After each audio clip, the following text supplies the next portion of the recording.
এই যে ভগবান শুধু পা ধোবাচ্ছে না, আর একটা কাজ কি করলো না, যত যত ভক্ত এসে বাবা প্রসাদ পেয়েছিল, আমার কৃষ্ণ দয়াময় ওই প্রসাদের পাত্রগুলো নিজের হাতে তুলে নর্দমায় ফেলেছিল।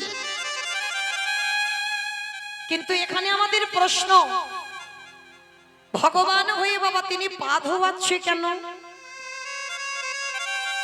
কি বাবা, ভগবান তো সাধারণ কোনো মানুষ নয়, সে মনে করলে একটা সেকেন্ডে পৃথিবীটাকে লয় প্রলয় করে দিতে পারে। তাহলে সেই ভগবান আজকের পা ধোয়ার দায়িত্বটা নিয়েছে কেন? এমনি এমনি পা ধোয়ালো না বাবা। কেন পা ধোয়ালো জানো? যুগ ধর্ম প্রবর্তক নাম সংকীর্তন, চারি ভাব ভক্তি দিয়া নাচাই ভুবন, আপনি ভক্ত ভাব করি অঙ্গীকার, আপনি না করলে ধর্ম জীবের শিখানো না যায়, আপনি আচরি ধর্ম জীবের শিখায়, এই তো সিদ্ধান্ত গীতা ভাগবতে গাই। এই মতো কলিকালে প্রথম সন্ধ্যায় অবতীর্ণ হলেন কৃষ্ণ, আপনি নদী আয়। তাহলে বিশ্বের শ্রেষ্ঠ মালিক ভগবান আজকে নিজে আচরণ করে জগৎকে শেখালো, ওরে জগৎ আমি নিজে ভগবান হয়ে ভক্তদের চরণ ধোবাচ্ছি, তোরাও আমাকে দেখে শেখ। বাড়িতে যদি গুরুজন আসে সবার আগে মা পা ধোবার ব্যবস্থা করতে হবে। আগেকার দিনে নিয়মগুলো ছিল, আর এই আমাদের মতো মেয়েরা বাবা আমরা সব গন্ডগোল করে ফেলব, বিশ্বাস করতেই চাই না। কিন্তু যে কজন আছেন চরণ ধরি আমি বলে যাই, চেষ্টা করবেন বাবা, বাড়িতে যদি গুরুজন আসে সবার আগে নিজের হাতে তাদের চরণ যুগল একটু ধৌত করে দেবে। অনেক মায়েরা প্রশ্ন করবেন, মৌমিতা সাধুগুরু বৈষ্ণব যদি না পাই, গুরুদেব দেহ রেখেছেন, গুরুদেবও বেঁচে নেই, তাহলে তাদেরও ব্যবস্থা করেছেন ভগবান। কি করেছে জানো? যদি যাদের ঘরের বাবা মা জীবিত আছে বা শ্বশুর শাশুড়ি জীবিত আছে, যারা হারিয়ে ফেলেছো বাবা মরার আগের দিন পর্যন্ত কাঁদলে তো আর পাবো না, যাদের আছে বাবা মা বা শ্বশুর শাশুড়ি, চেষ্টা করবে। আমার কথা নয়, ভগবান কৃষ্ণ তো সুদামাকে বলেছিল, সুদামা এই পৃথিবীতে সব থেকে বড় গুরু হলো যে যার ঘরের বাবা মা।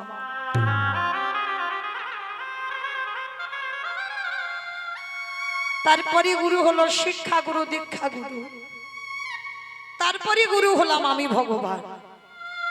ওই একবারও তোমার কৃষ্ণ বলেনি সবার আগে আমি বড় গুরু? বাবা যে বড় হয় সে কোনোদিন মাথা তুলে বলে না আমি বড়। সমাজ যদি তাকে বলে বড় তো বড়। আর দেখবেন বাবা, বড় যদি হতে চাও সবার আগে বাবা ভক্ত পদতলে লুটিয়ে যায়। যেমন ভক্তদের চিনবে কি করে, ভগবান চিনবে কি করে? ভগবান চিনবে চরণে আর ভক্ত চিনবে নয়নে।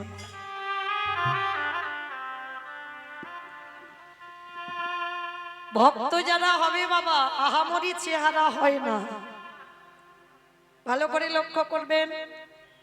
শ্রীরূপ সনাতন ভট্ট রঘুনাথ শ্রীজীব গোপাল ভট্ট দাস প্রভু, এই ছয় গোসাইয়ের পরিচরণ বন্ধ, যাহা হইতে বিঘ্ন নাশ অভীষ্ট পুরো।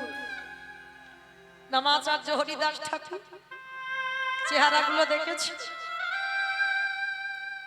ভক্ত যদি হও তোমার রুগ্ন শুকনো দেহ হবে, সদাই কৃষ্ণ নামে নয়ন ভিজে।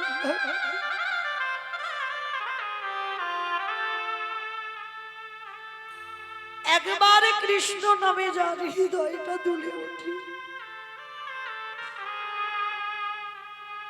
ভক্ত চিনবে ভক্তির নয়নের দিকে তাকালে, যে সর্বদা কৃষ্ণ নামে ভেসে যায়।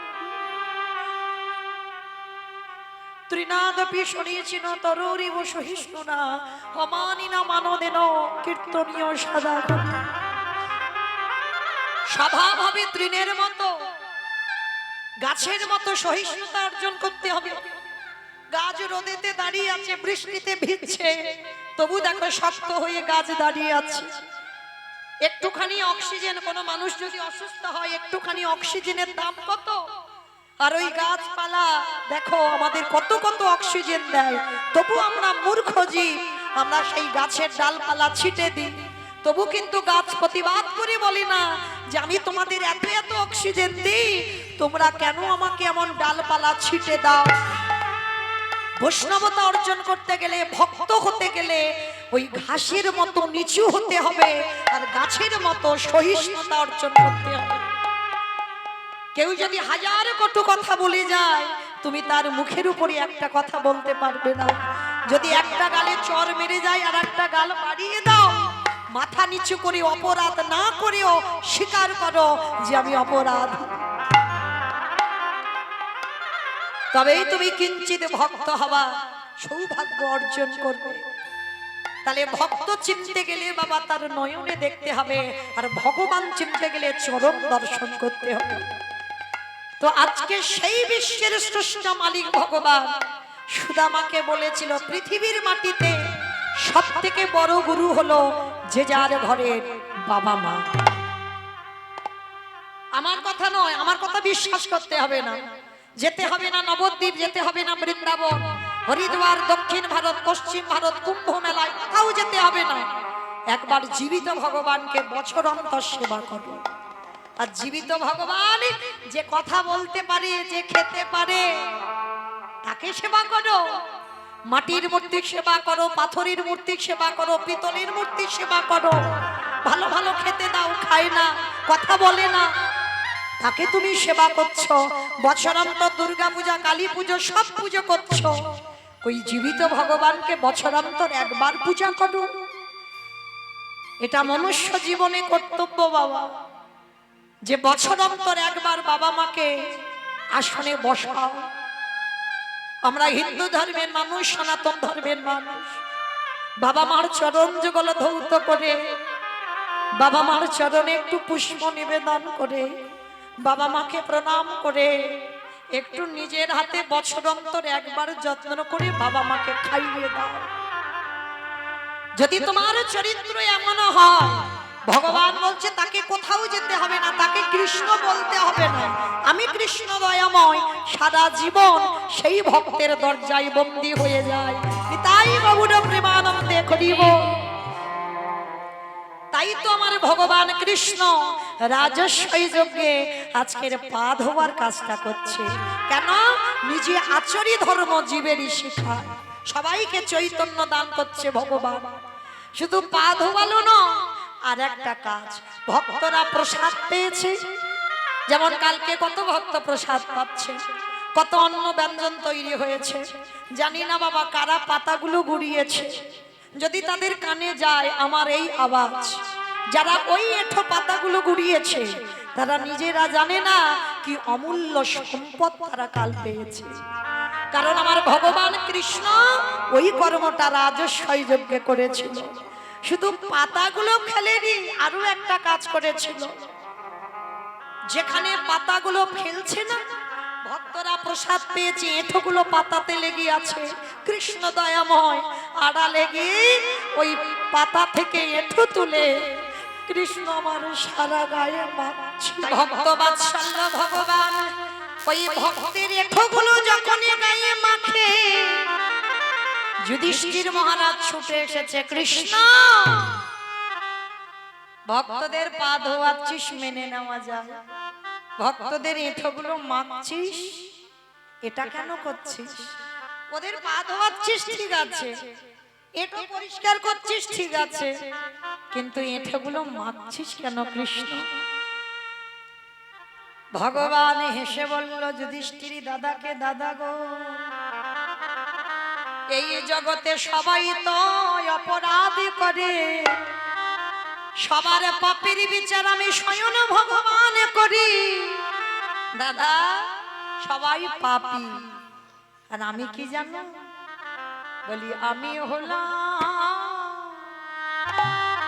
দাদা মহা পাপী এ জগতে সবার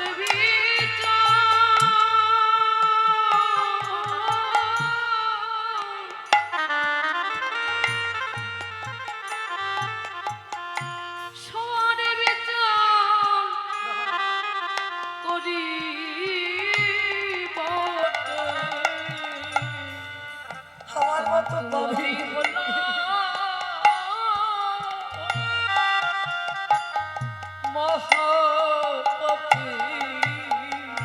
যুধিষ্ঠির মহারাজ বলছে কৃষ্ণ তুমি কি এমন পাপ করেছো? বলে জানো দাদা, পাপটা তো বৃন্দাবনে কৃষ্ণ অবতারই করি নাই। তাহলে কবে করেছিলে? ত্রেতা যুগে রামচন্দ্রের অবতারে, যেদিন রাম অবতারে 14 বৎসরের জন্য বনবাসী হলো।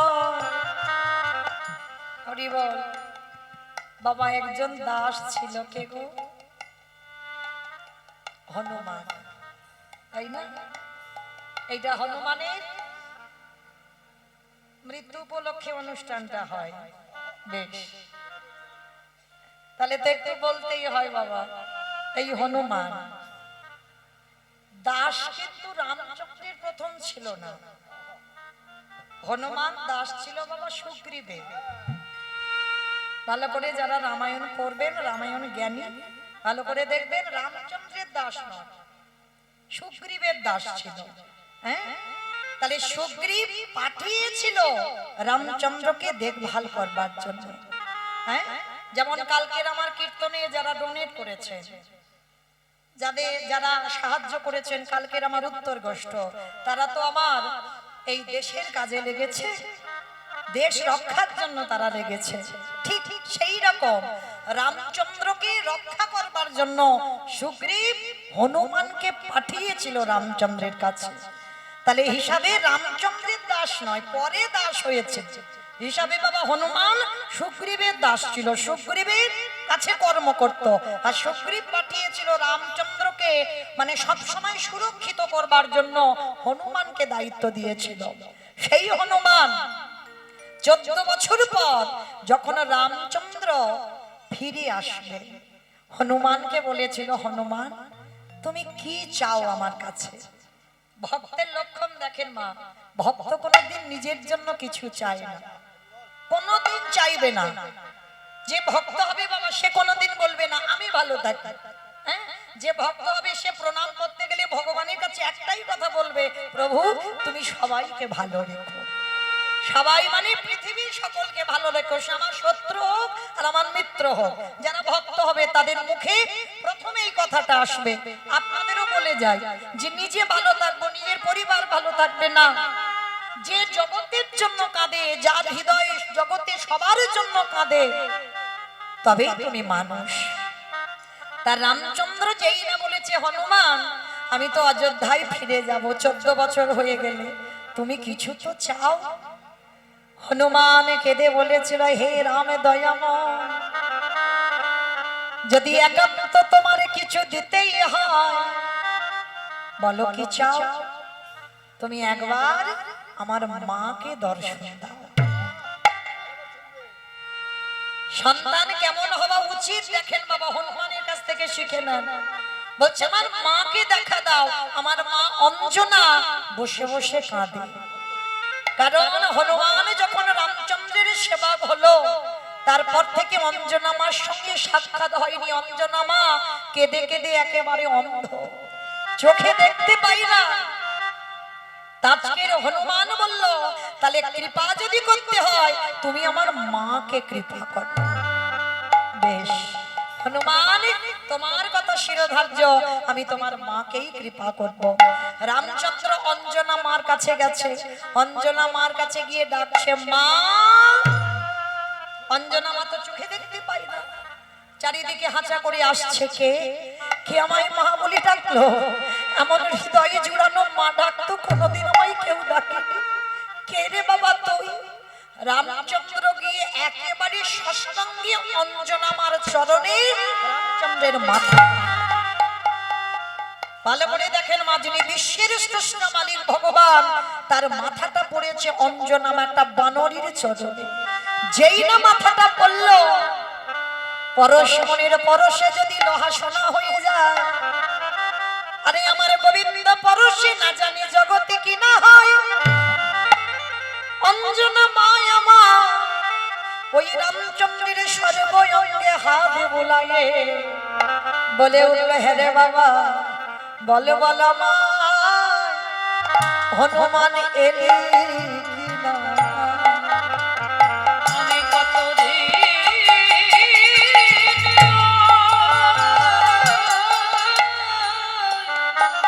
তুই কি আমার হনুমান এসেছিস?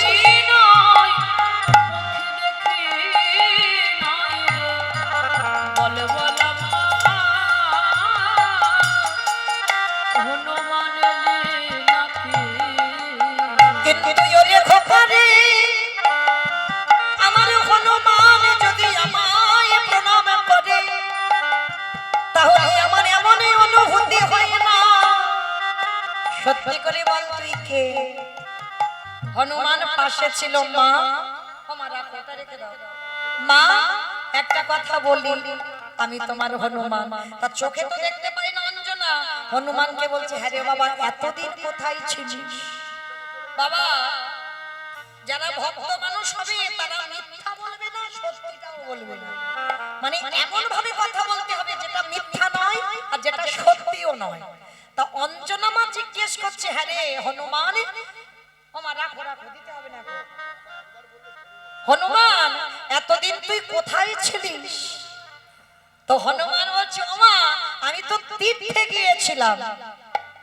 ভালো করে অনুভূতি রাখবেন, মিথ্যা বললো না, সত্যি বললো না। বললো আমি তীর্থে ছিলাম। বাবা, তাহলে সত্যিও নয় আর মিথ্যাও নয়। কারণ যেখানে ভগবানের চরণে পরশে পড়ে, সেইটাই তো তীর্থস্থান হয়ে যায়। আর সেই রামের চরণে তো হনুমান ছিল। ওই জন্য মা অঞ্জনাকে বলছো, মা আমি তীর্থে গিয়েছিলাম। তীর্থে? বলে হ্যাঁ। বলে হ্যাঁ রে হনুমান, আমার অনেক দিনের ইচ্ছা, আমি তীর্থ ভ্রমণ করব, আমাকে একটু তীর্থে নিয়ে যাবি?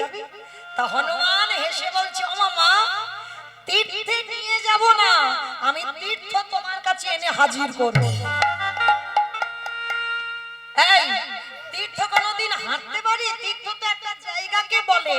বলে তুমি কিছু জানো না, তীর্থ জায়গাকে বলে না, যার চরণ পরশে তীর্থ হয়ে যায়, সেই চরণ আমি তোমার কাছে নিয়ে আসব। হনুমান তোর এই কঠিন ভাষা বুঝতে পারছি না, দেখবে তীর্থ তোমার কাছে আনবো। এইবারে রামচন্দ্রের চরণ দুখানা এনে অঞ্জনা মার কাছে যেই না দিয়েছে, অঞ্জনা নামের চরণ তলে হাত না দিয়ে সর্বঙ্গে হাত দিয়ে দেখছে, কে রে বাবা তুই? আমারে দেখতে পাবে না। কালকের বললাম না, যোগী মুনি যার জন্য বসে বসে কাঁদে, অত সহজ কথা নয় তারই দেখা। একটা বানরি কুলে জন্ম নিয়ে সে সাক্ষাতে কেমন করে রামের দর্শন পাবে? করুণা সিন্ধু ভগবানে আমার ওই পুরুষোত্তম রামচন্দ্র ভগবান যেই না নিজের হাত খানা অঞ্জনা মায়ের চোখে বুলাইয়া দিল, বলি দৃষ্টি শক্তি ফিরে ওই পরশ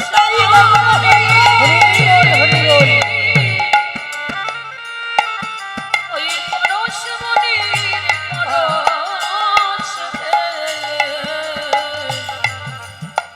দৃষ্টি শক্তি ফিরে এলো। সাক্ষাতে আমার রামকে দর্শন করলে, রামকে দর্শন করে বলল প্রভু কি এবার আর একটা জিনিস তোমার কাছে চাই। কি চাও প্রভু গো? এবার দাও দাও বাবা, অন্ধ ভরে দাও। আমি আর তো নয়,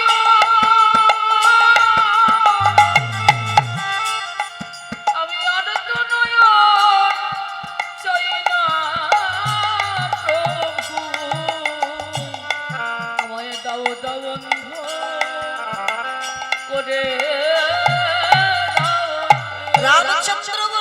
মা তুমি তো সবে দৃষ্টিটা পেলে আবার অন্ধ হতে চাইছো কেন?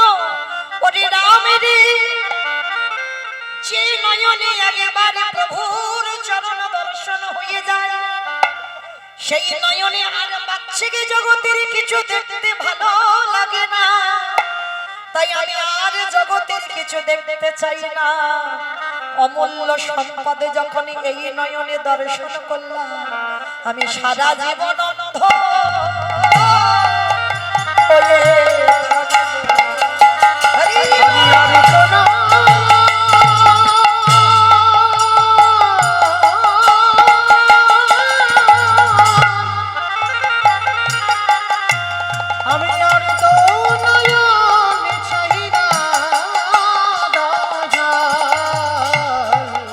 সারা জীবন অন্ধ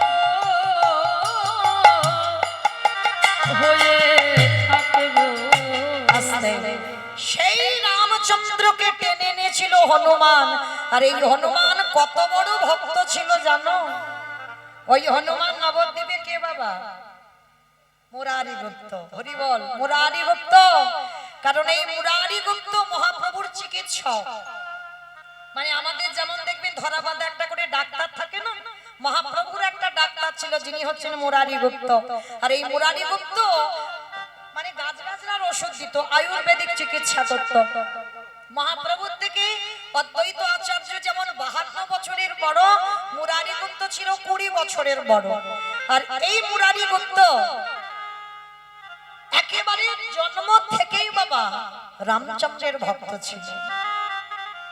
একটা কথা বলি মা, আমরা অনেক এখানে মানুষ আছি, কখনো কালী সেবা করি, কখনো কৃষ্ণ সেবা করি, কখনো নিতাই গৌর সেবা করি, কখনো শিব ঠাকুরের সেবা করি।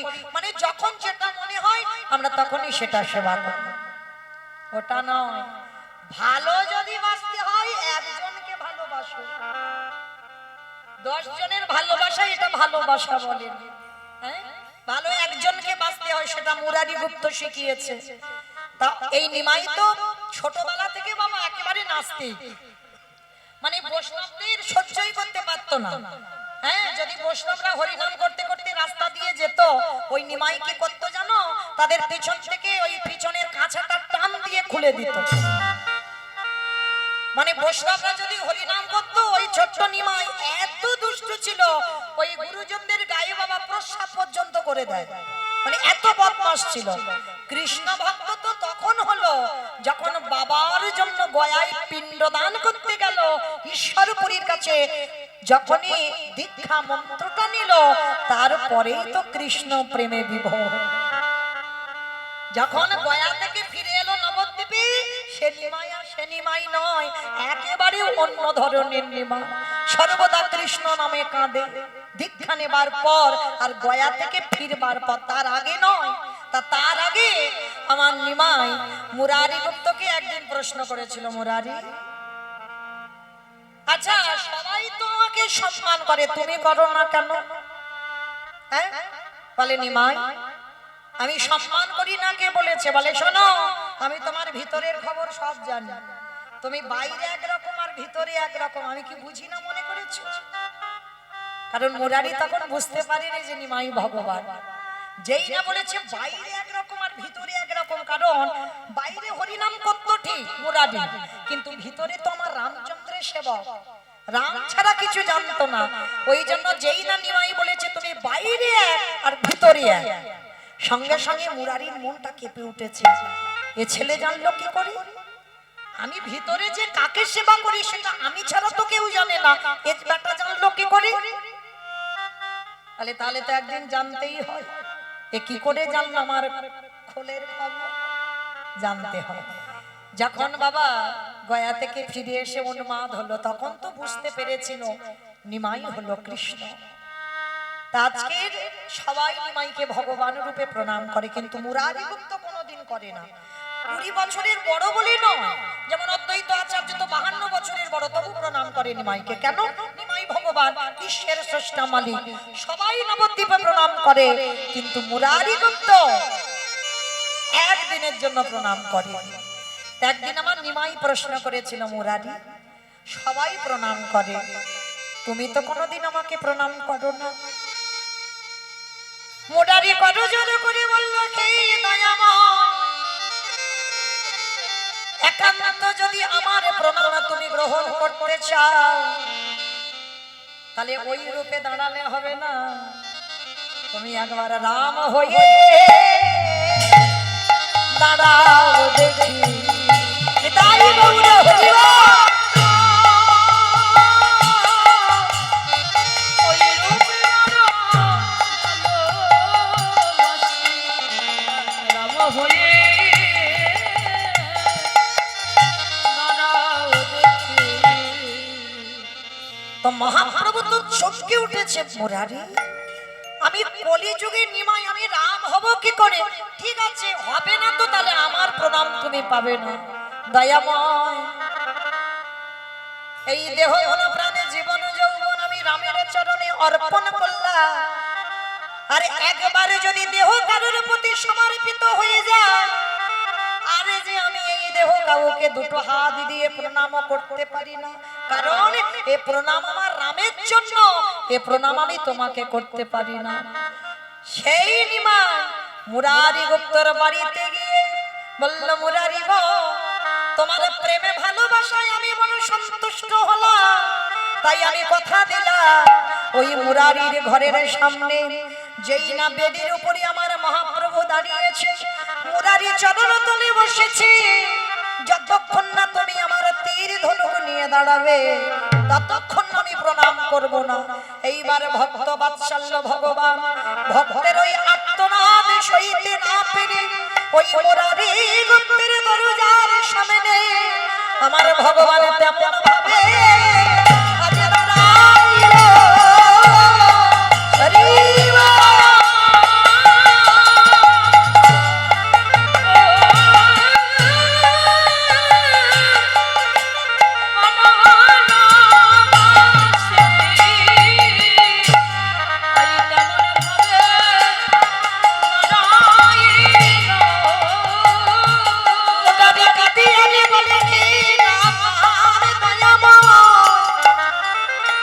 সেই আমার মর্যাদা পুরুষোত্তম ভগবান, এই হলো আমার পদ্মপদাস লোচন হরি, এইবার তুমি আমার প্রণাম গ্রহণ করো। তাই গৌর হরি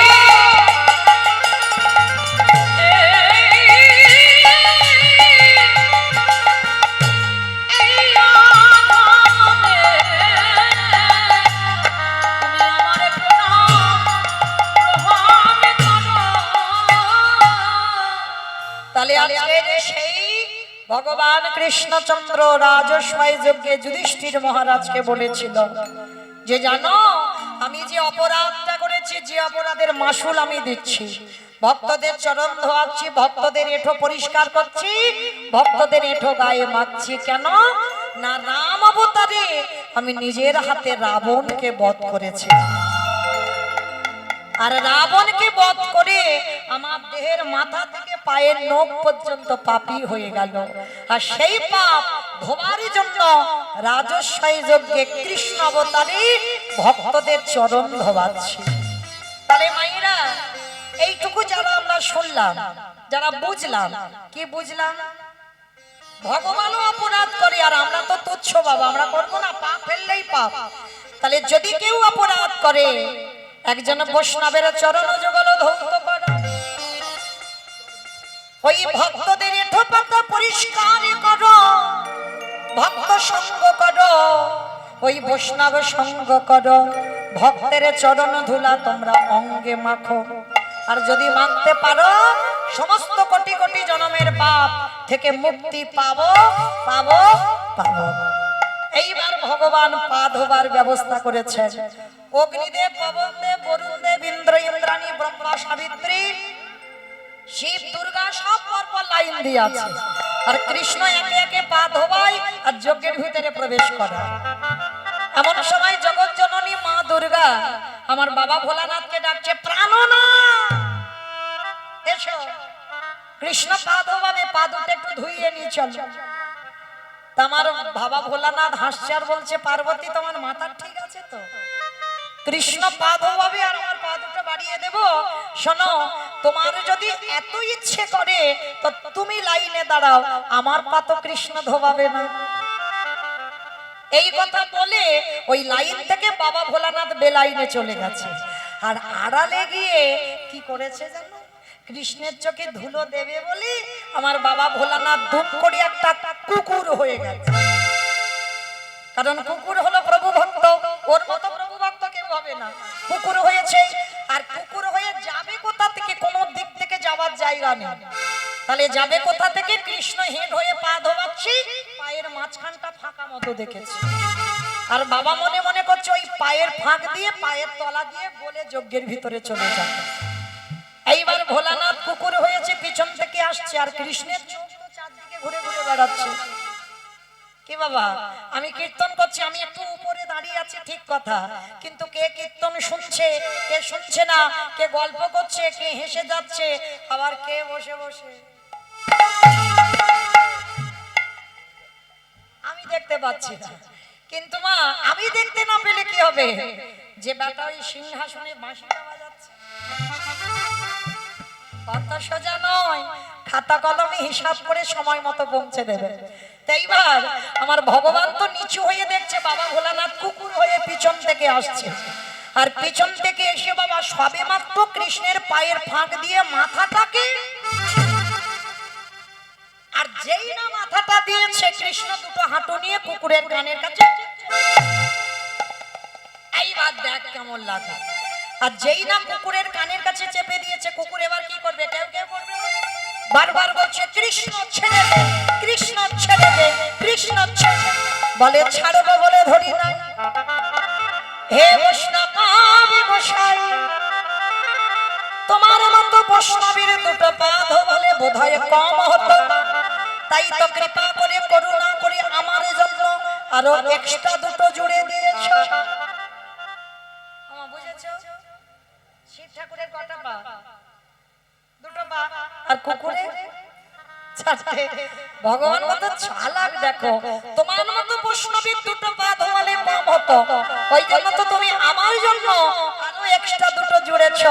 এবারে দাও দাও চাচা, তুমি বাজাইয়ে দাও। হরি বল।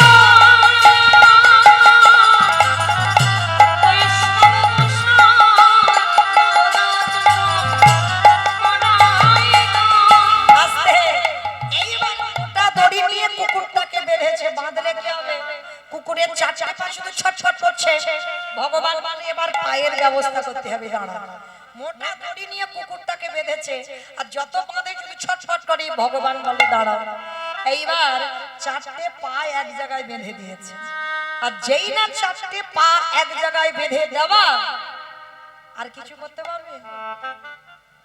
সবার পা ধোয়াচ্ছে কৃষ্ণ ঘটিতে করে জল দিয়ে। আর কুকুর রূপী বৈষ্ণবের বেলা কি করেছে? একটা কথা বলে যাই মা চরণ ধরে, যে যার পারে কর্ম করো, তোমার কর্ম যেন ভুল না হয়। বৈষ্ণব বৈষ্ণবের কর্ম করবে, তুমি তোমার কর্ম করবে, কিন্তু ভুল করে একটা অপরাধ যেন করে না ফেলা হয়। বৈষ্ণবের বাড়িতে যদি হয় ক্ষুদ্র অপরাধ, মহা মহা ভজনেতে পড়ে যায়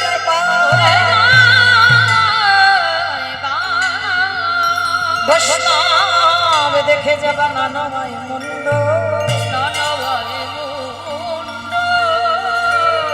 তার মুন্ড পড়ে যায় নরকের কুণ্ড।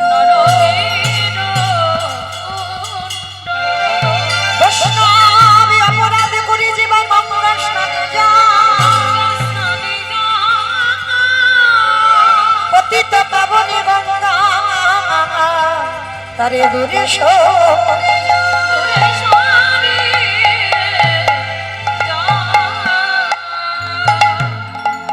আজকের আমার ভগবান সেই বৈষ্ণবকে কোন জায়গা দিচ্ছে দেখে। হ্যাঁ, আমরা করি কৃষ্ণ সেবা পূজা, আর আমার ভগবান কার পূজা করে? এই গো মায়ের শিব ঠাকুরের পূজা করে। হ্যাঁ, শিব ঠাকুরের ব্রত এই যে শ্রাবণ মাস, কি আর একটা সোমবার আছে তো, আজকে রাধে। তো যাই হোক, আজকের এই যে সোমবার আমরা পালনই করেছেন অনেকে, কিন্তু এই যে বাবার ব্রত যারা পালনই করেছেন, এই একটা মাস অনেকে সোমবার করেছে, কিন্তু কেন করেছেন বলতে পারবেন? পারবেন না। কৃষ্ণ প্রেম ভক্তি লাভের জন্য। বাবার ভজন করা মানে কৃষ্ণ চরণ পাওয়া। কারণ বাবা তো আশুতোষ, অন্যান্য পূজায় অনেক কিছু লাগে, আরে বাবার একটা কিছু তেমন বেশি কিছু লাগে না। হ্যাঁ, একটু দুধ, গঙ্গা জল, বেলপাতা, একটা বাতাসা হলেই হয়ে যাবে, আর কিছু লাগবে না। হ্যাঁ, তো এই বাবার চরণ সেবা করা কেন? বাবা তো বৈষ্ণব, আর ভগবান বলছে আমার থেকে আমার ভক্তকে যে বেশি ভালোবাসবে আমাকেই অচিরেই পেয়ে যাবে। তাহলে ভোলানাথের চরণ সেবা করা মানে ভোলানাথের কাছে একটাই বস্তু চাইবে, হে ভোলানাথ, আমার যেন তোমার মতো কৃষ্ণ প্রেম ভক্তি লাভ। হ্যাঁ, এর জন্য শিব ঠাকুরের ব্রত করা। তো আজকে সেই বাবা ভোলানাথের চরণ সেবা করছে আমার ভগবান। তাহলে ভগবান কতটা ভক্তকে ভালোবাসে। আর যখন ভগবান সবার পা ধোয়াচ্ছে ঘটিতে করে জল দিয়ে, আর ভোলানাথ রূপী কুকুরে চারটে চরণ বুকে নিয়ে কৃষ্ণের চোখের জলে চরণ ধোয়াচ্ছে, সেই সময় ভোলানাথ রূপী কুকুর বলল, কৃষ্ণ আগত কলিযুগে আমি কথা দিলাম আমি আর শিব রূপ হয়ে যাব না। কি হব? আমি হব অদ্বৈত আচার্য মশাই। তুই আমার কৃষ্ণ নয়, তুই হবি নদী আর নিমাই চাঁদ। 12 বছর তুলসী ভাষায় আমি যখন তোকে আহ্বান করব, তুই নদী আর মাটিতে নামবি, আমি শান্তিপুরে থেকে তোর সঙ্গে দেখা করতে যাব। আর এই যে রাজস্বাই যজ্ঞে তোর চোখের জল কুকুরের পায়ে পড়লো, এই কুকুর তোর কাছে ঋণী হয়ে গেল, এই ঋণ কলিযুগে শোধ করব।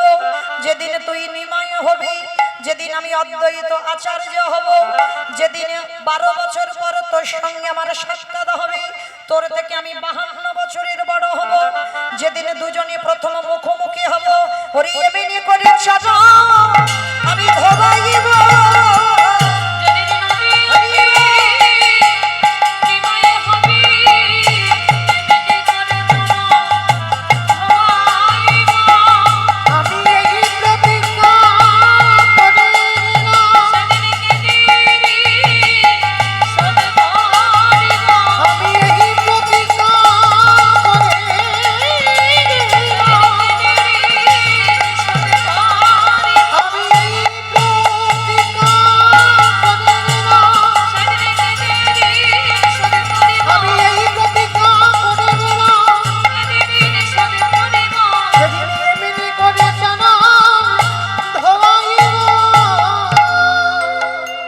আজকে সেই ভোলানাথ হলো কলিতে অদ্বৈত আচার্য। তাহলে ভগবান জগৎকে শেখালো আমি প্রকৃত ভক্ত বড় ভালোবাসি, আমি ভক্তের অন্য কিছু চাই না, আমি ভক্ত বড় ভালোবাসি। আর সেই ভগবান নদিয়ার মাটিতে শয়নে আছেন, শ্রীবাস সঙ্গনে সারা রাত্রি কীর্তন করেছেন, আর করে বাবা একটু ভোর ভোর হব সেই সময় শয়ন করেছেন। কিন্তু মাইরা এখনো কি আমার মহাপ্রভু ঘুমাচ্ছেন? কি গো মা, ঘুমাচ্ছে? এটা লীলা। কারণ ভগবান ঘুমাচ্ছে না, কারণ ভগবান কপট নিদ্রায় আছে। দেখি ভক্ত কি করে। আলসে অবসতন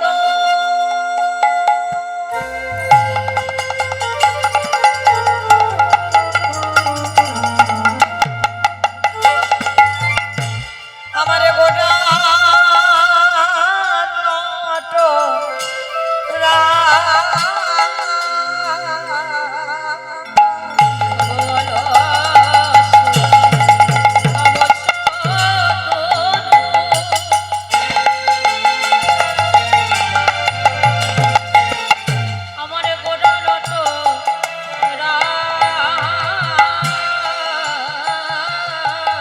অগ কি কহিব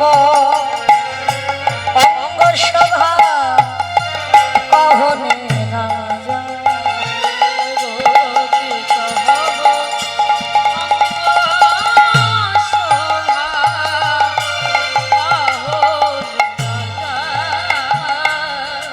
অগ মেঘের রবি বিজুলি কি মা গোটায়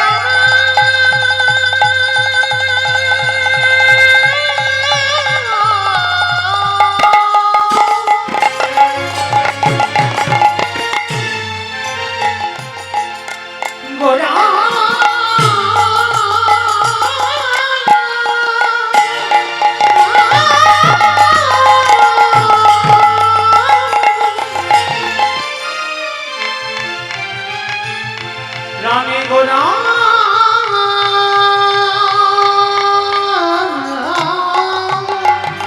হরি বল হরি বল গোনায়া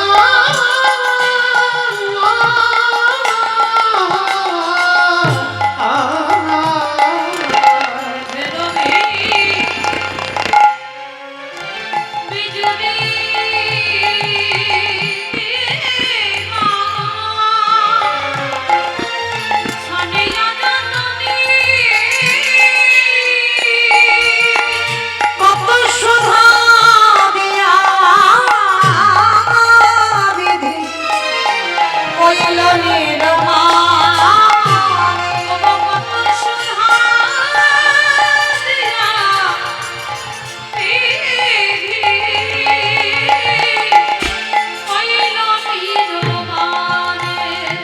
আমারে গৌরের রূপের কথা বলা যায় না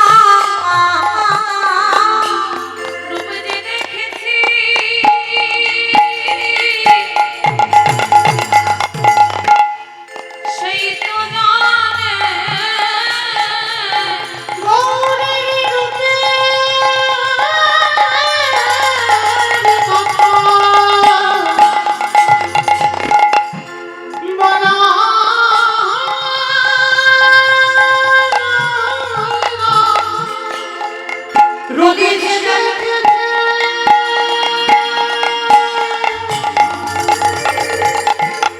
সেই তো জানে বলি যাই রে লীলা বলি হারি যা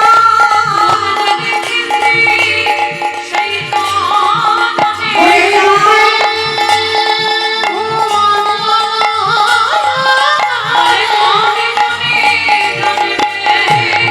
রূপীকে দেখেছে সেই তো তাই বলি রূপে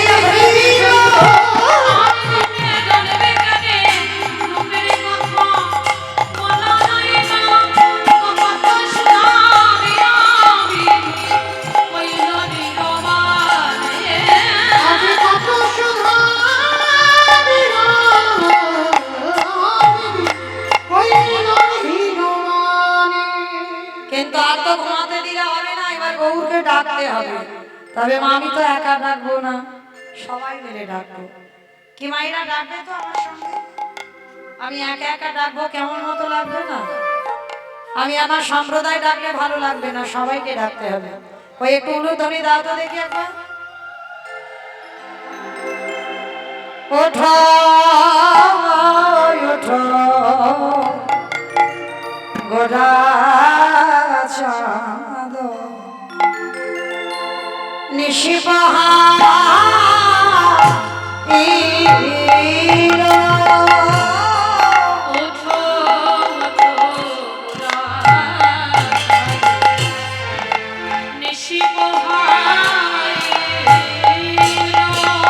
আস্তে মাইরা, এ গানের কোনো দ্বিতীয় সুর হয় না, কারণ আমাদের অনুভব করতে হবে এটা আমাদের একেবারে প্রভাতকাল।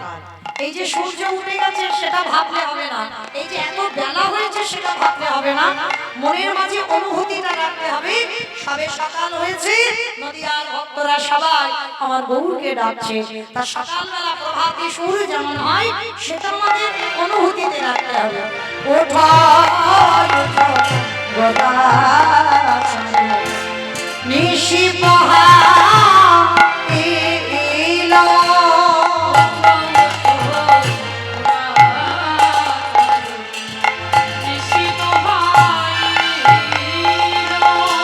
নদিয়ার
আজকের প্রভু আমার শয়নে আছে নবদ্বীপ অন্ধকার